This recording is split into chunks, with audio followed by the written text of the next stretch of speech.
Rest periods. So there's a lot of confusion about rest periods. I see far too many people in the gym as a beginner. They do a set and they rest all of 20 seconds and they go and perform a subsequent set.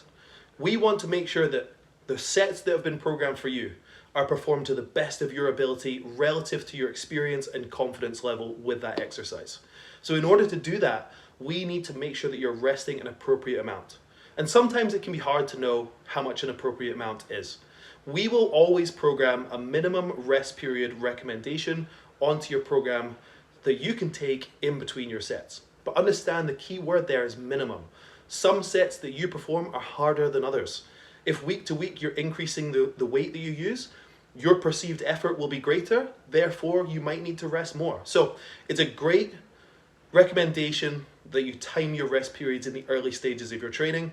A better recommendation is for you to learn over time how to intuitively assess if you've rested enough.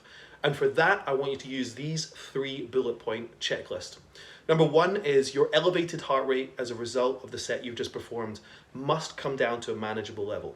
It won't come down to resting heart rate level, but it needs to come down to a manageable level so you can perform another good quality set.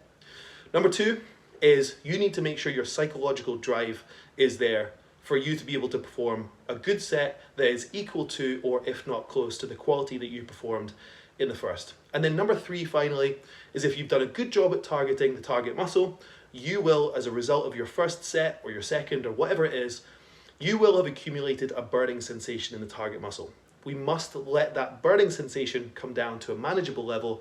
So the fact that the muscle isn't still on fire going into your subsequent set limits your set. We want to make sure that you can get the most out of every set you can. So in the beginning, time your rest periods.